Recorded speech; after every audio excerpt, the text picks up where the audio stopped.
2. Hey everybody, it's John DePietro, and welcome to another segment of Salisbury 500.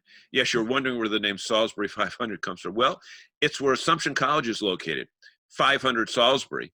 And I am talking with people that I've met during my years at Assumption, not my college years, because they'd all be old and gray. And you know what? This is not sponsored by Assumption. It's not sanctioned by Assumption. They might not even know about it. However, we want you to tell others about it. So right down in the bottom right-hand corner of your screen, there's a little button that says subscribe.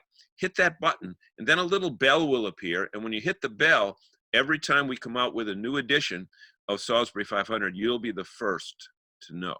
And with that being said, it's time to welcome our guest for this segment. And I want to welcome you to meeting our friend, Assistant Professor at the Grenon School of Business, Professor Elizabeth O'Hara, AKA Libby. Libby, welcome to Salisbury 500. Thank you so much for having me. I feel like I'm on a real live, like Oprah kind of show. Oh, an Oprah kind of show. Yeah, we won't ask you any embarrassing questions. So. No, I'll answer them. I don't care. Okay. So tell us how long you've been at Assumption, a little bit about where you came from prior to here and, you know, hometown and all that other stuff. That people Sure. So I'm a Western Mass girl, born and raised. I moved all over, lived in Chicago, worked in the financial sector in Chicago. And then during my time in Chicago, I kind of had a pivotal, life-changing moment. I actually met Beck Weathers, who they wrote the book about when he climbed Mount Everest. And I was at a time in my life when I needed to make a critical decision about where I was going. So he helped me actually when I heard him speak. Quit my job, went to UMass, the Eisenberg School, got my master's in business with a concentration in sport management, and ended up through a series of wonderful hard work and luck efforts at Madison Square Garden. So I worked in community relations at the Garden for about 5 or 6 years, met some really interesting people, still in touch with all of them, fortunately. Went back to the business world and then met my now husband, who's a Worcester native, moved here. I understand he's a golfer, is that right? Yeah, something like that. He's actually the golf coach at Assumption, 2-time Coach of the Year, NE10, and NE10 champion golf team this year. So John O'Hara. Don't you want to promote that with? Yes. So thank you, John. Oh, there you go. I keep it with me all the time. There you go. You never know when you're going to run into a golf course. Yeah, they so call. Anyway, Oh no. I interrupted you. I interrupted you. You left the Garden and I started working in the private sector again in financial and communications, and then decided, this does nothing for my hair.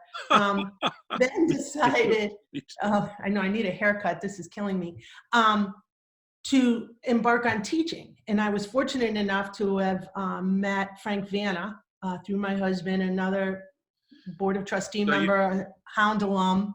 Your career does revolve around golf. It really does. And so he introduced me to some people at Assumption about 6 years ago, and I was hired. I was first hired as an adjunct, and then they hired me full-time to help coordinate the now official sport management minor at Assumption. Okay. So basically what you've told us is that you're bringing real-world experience to the classroom. Absolutely. My students hear stories all the time. And how important, Libby, is that? How important is that to actually teach what you've done? Well, it's incredibly important because that's what we want our students to understand. They use the term experiential learning, and sometimes you hear that thrown around a little too loosely. Yeah, it's all that academic talk. Yeah, it's all that, of which I am not. Yeah. But what it does is it adds credibility to when you're teaching in the classroom, and that, yes, I had to escort Michael Jordan, which if you come to Assumption, you'll hear that story. Yeah. Or how you coordinate and how you manage people and how you motivate. But most importantly, what I think my kids learn and what I think our kids have found success is they are passionate, they are relentless, and they have a support system behind them at school that pushes them. We have students now working at the Brooklyn Nets, the Red Sox, the Bruins, Nesson, the Paw Sox, all these amazing organizations, Puma, only because they were relentless, and they had us supporting them. Relentless and passionate. Yes. Two phrases that you don't hear connected with a classroom a lot. But my guess is that you're pushing them, not, and I don't mean pushing, putting pressure on them, but making them realize it's not about the classroom, but about the time after the classroom. 100 Right? million%. Yes, that it's being able to take situations and talk about them in the classroom. Like, how would you handle that? Or having guest speakers come in. My students just listened as part of their sport management curriculum this semester to a LinkedIn series called Front Office Features, where they actually interview sports executives. And Sam Kennedy was the last one they listened to. And Sam talked about how he would write letters to team owners. He was relentless in his goal, and now he's the president of the Boston Red Sox. So those are the things the kids take away and say, if Sam Kennedy can do that, Why so not can me? I.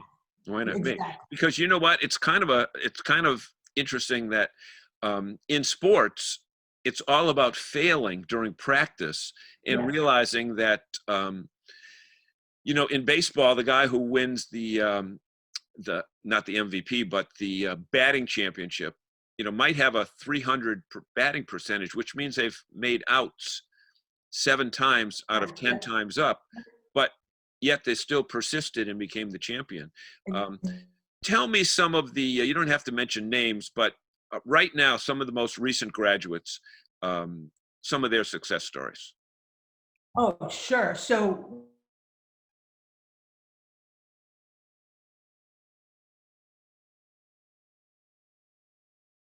soon to be Worcester Red Sox, with whom we have a wonderful partnership, which we can talk about that too. And Alex was interning, and Alex said to me, I really want to work full time. I don't know if they're going to hire me. And he and I would talk and talk. And I said, become irreplaceable. So as a result, they actually created a position for Alex. Larry Lucchino went to his board. They created a position for Alex, and he is now the coordinator of community relations for the Paw Sox and soon to be Woo Sox. He has become the face of the team in more ways than one. Now, Alex is the guy who played baseball. Yes. Part of that group that you're the base group. The base, the kids which from we'll the have base. to talk about at another time, because there's 10 minutes right there. Yeah. But Alex was the one who I believe escorted Lucchino and Yes. Dr. Charles when Yes. they came up to Assumption to make an announcement a couple of years Yes. ago. And he made an impression then, and I knew he would, and he didn't give up. He stayed in touch with them. He kept in touch, and now he's full-time. John Manuel Martinez is another example. He interned at the Red Sox and then at the Paw Sox and did anything they asked him. One day it was really hot. He noticed people were thirsty. He went out into the cooler, grabbed some waters, and started selling waters. He has since interned at the Detroit Tigers for international scouting. He's now with the AA team for the Boston Red Sox in Virginia. He's waiting for the seasons to start. He's part of the MLB Diversity Fellowship Program. Again, he took the initiative. He reached out to the head of diversity at Major League Baseball, went to New York and met with this man, and as a result has a career that's going to be amazing in front of him. But more important than that, these, and I know both of the people you talked about, even though we didn't stage this to talk about those two guys, they're good kids. Great kids. Above all. Above all. And we have a partnership. I think another important thing is we have partnerships with the Worcester Railers. Mike Myers, who you interviewed, the COO of the Railers, I mean, he's an alum, but he's just as hard on our kids. And I tell them, Holy Cross calls us for interns. Our kids are interning in the Holy Cross Athletic Department, a Division I. Time out. Another college in Worcester is calling you to get Assumption kids to work there. Is that what you're telling me? Yeah, go figure. I don't know. Go figure. I don't know why. You know what? That's so funny, because when Brian Kelly got the job at Notre Dame, his assistant was actually whose parents owned the New York Giants, but he was a Holy Cross guy. I said, it's about time we got things right where we got we got Greyhounds having assistants from but again, we have a great rivalry with that school. We only have a couple minutes left, and I want you to tell me what you know about number 11 from the New Orleans Saints. Great kid. So Deontay and I keep in touch. He is, of course, I'm the mother, and I'm always worried, are you saving your money? Don't buy a big car. He is so grounded. He is so driven and passionate. I have a video that I took. I was writing a paper in a Starbucks when he caught the pass. It was like a 50-yard pass right at the 2-yard line, and he jerked his head. And I watched that all the time. That kid, he's going to go far. No one thought he would. He's a little guy. He is 120% heart, and he is just as good a kid as he is a talented football player. And I understand that he came back to Baltimore, where he's from, that area, and what was it, Christmas gifts or food bank or something? But he did something. He does it all. He knows where he came from. He's humble. He thanks God every day. You know, his faith is a big part of his life. I couldn't be prouder of the kid. And I never had him in class. He laughs and he texts me. He says, one of my biggest mistakes was I never took you in class.